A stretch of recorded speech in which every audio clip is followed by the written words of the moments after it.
បាទសូមគ្រប់ជម្រាបសួរដល់ពុកម៉ែបងប្អូនទាំងអស់គ្នាថ្ងៃនេះខ្ញុំជាម្ចាស់ page Webull General សូមធ្វើវីដេអូ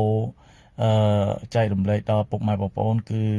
ធ្វើទឹកមេជីដែលមានឈ្មោះថាជូលីនស៊ីសង្គ្រោះពន្លឺ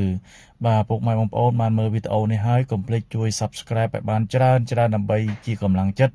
ដល់បងប្អូនធ្វើវីដេអូថ្មីចែកជូនដល់ពុកម៉ែបងប្អូនបាទធៀបសមមានដូចជាពងទា2គ្រាប់ទឹកត្រីហើយនិងប៊ីចេងបាទពងទា2គ្រាប់នេះគឺយើងគោះដាក់តាំងទឹកតាំងលឿងនឹងចូលគ្នាបាទបន្ទាប់មកទៀតយើងដាក់ទឹកត្រី2ស្លាបព្រាទឹកត្រីគឺយកមកអីក៏បានដែរមិនមែនថាចាំតែរូបទឹកត្រីបង្កងប៉ាឬទឹកត្រីស្អីប្រេនអីក៏ប្រើបានដែរឲ្យតែទឹកត្រីអញ្ចឹងទឹកត្រីយើងដាក់2ស្លាបព្រាបបរដែរទៅបន្ទាប់មកពុកម៉ែបងប្អូនដាក់ប៊ីចេង1ស្លាបព្រាបបរបាទ1ស្លាបព្រាបបររួចពុកម៉ែបងប្អូន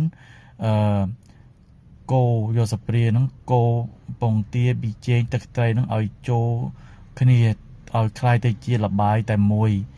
បាទទៅជាល្បាយតែមួយទៅថាពាក្យបច្ចេកទេសថាកូរឲ្យសព្វបាទកូរឲ្យសព្វបាទកូរឲ្យសព្វទៅបាទដូចពុកម៉ែបងប្អូនធ្វើពងទាចៀនឲ្យកូនអញ្ចឹងបាទរួចទឹកយើងដាក់ត្រឹមតែរង្វាស់ដែលខ្ញុំធ្វើបង្ហាញហ្នឹងបាទរួចយើងដាក់សេឡៅចូលទៅដាក់ពងទាដែលយើងកូរហើយ